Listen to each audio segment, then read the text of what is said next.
अस्सलामुअलैकुम बेटा, आज हम लोग ड्राइव करेंगे atomic radius for Bohr atom.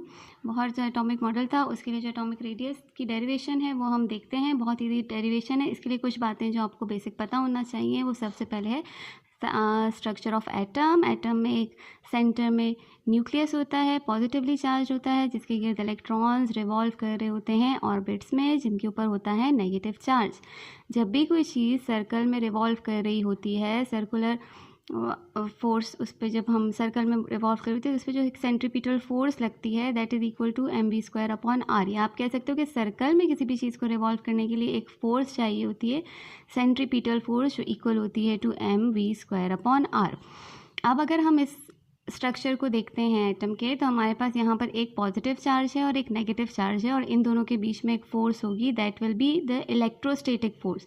और according to the Coulomb law electrostatic force जो है that is equal to k q1 q2 upon r का स्क्वायर।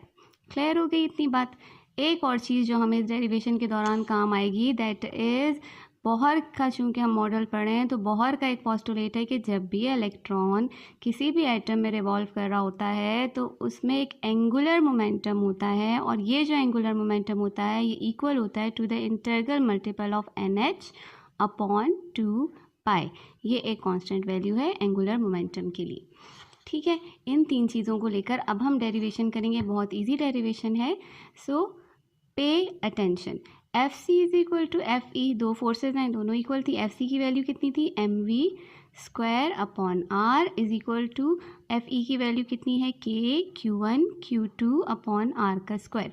बेटा यहाँ पर हमारे पास q1 जो है वो है चार्ज ऑन प्रोटॉन, और इसको हम पॉजिटिव ले लेते हैं। चार्ज ऑन इलेक्ट्रॉन q2 हो गया। k जो है वो एक कांस्टेंट होता है जिसकी वैल्यू होती है 1/4 पाई एप्सिलॉन नॉट, और ये r का स्क्वायर जो है यहाँ पर आ गया। So mv² upon r is equal to charge on proton charge on electron upon 4 pi epsilon naught r का स्क्वायर। ये r इससे कैंसिल हो गया। यहाँ पर एक और क्वांटिटी हमें ऐड करनी होगी, number of protons, that will be given by z। इतनी बात समझ में आ गई।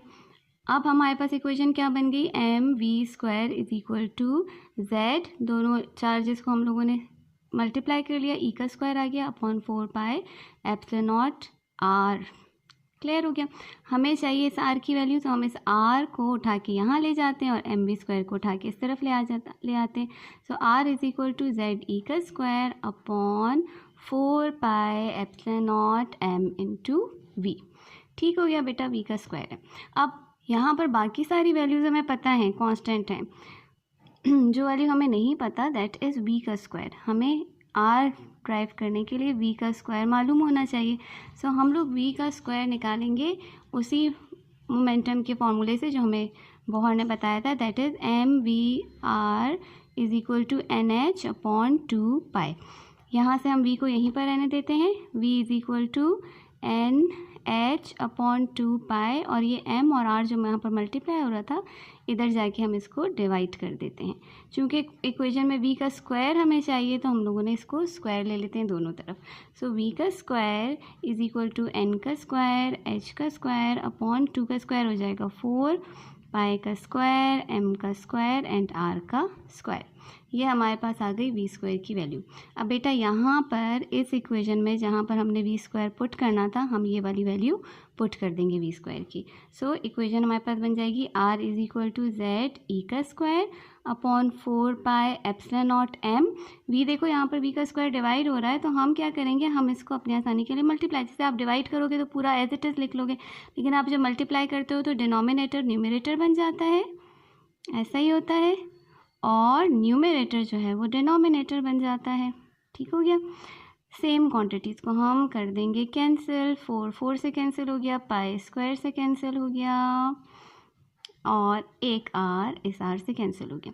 अब बेटा देखो, r को मैं यहीं रहने दूंगी और बाकी सारी क्वांटिटीज़ जो इससे मल्टीप्लाई हो रही थी इसको मैं दूसरी तरफ ले जाके डिवाइड कर दूंगी। सो r इज इक्वल टू, इससे मल्टीप्लाई हो रहा था z e का स्क्वायर पाई और m, और इससे जो मल्टीप्लाई हो रहा था that was epsilon not n का स्क्वायर एंड h का स्क्वायर। बस ये हो गई हमारे पास डेरिवेशन। अब यहाँ पर दो क्वांटिटीज़ जो हैं वो वेरिएबल हैं, दैट इज़ n का स्क्वायर अपॉन z, और बाकी सारी क्वांटिटीज़ हमारे पास कांस्टेंट हैं। कौन कौन सी क्वांटिटी कांस्टेंट हैं? एप्सिलॉन नॉट h का स्क्वायर अपॉन e का स्क्वायर, पाई और m। एप्सिलॉन नॉट की वैल्यू हमें पता है प्लैंक्स कांस्टेंट है, चार्ज ऑन इलेक्ट्रॉन है, पाई की वैल्यू, और मास ऑन इलेक्ट्रॉन, और ये सब कांस्टेंट क्वांटिटी जो हैं ये मिल के इक्वल होती हैं to angstrom, that is equal to 0.529 इसकी वैल्यू है। ठीक है, अब आपने जब भी रेडियस फाइंड करना हो किसी भी ऑर्बिट का, जो nth ऑर्बिट है उसका आपने रेडियस फाइंड करना है, तो बहुत सिंपली आप क्या करोगे, ये जो बाकी सारी क्वांटिटीज़ थी उनकी जगह आपने एंगस्ट्रॉम की जगह लगाया 0.529 n का स्क्वायर अपॉन z। तो जब भी आपको नंबर ऑफ प्रोटॉन, जैसे हाइड्रोजन के लिए z का नंबर 1 ही होता है, तो आपने क्या करना है, आपको बस जो ऑर्बिट दिया हुआ है उसका स्क्वायर लेना है आपने, और उसको 0.4529 से मल्टीप्लाई कर देना है, तो आपके पास रेडियस फाइंड हो जाएगा। फॉर एग्जांपल अगर मेरे पास सेकंड ऑर्बिट का मैंने रेडियस फाइंड करना है, तो मैं क्या करूँगी, 0.529 जो वैल्यू ऑफ एंगस्ट्रॉम है इसको मैं मल्टीप्लाई कर दूँगी, सेकेंड ऑर्बिट है ना, तो हम इसके 2 को स्क्वायर से मल्टीप्लाई कर देंगे, 4 आ जाएगा, 0.529 को 4 से मल्टीप्लाई करेंगे, हमारे पास रेडियस आ जाएगा of the second orbit. Got it? Clear है? इसके बाद हम करेंगे derivation for the energy, frequency and wave number.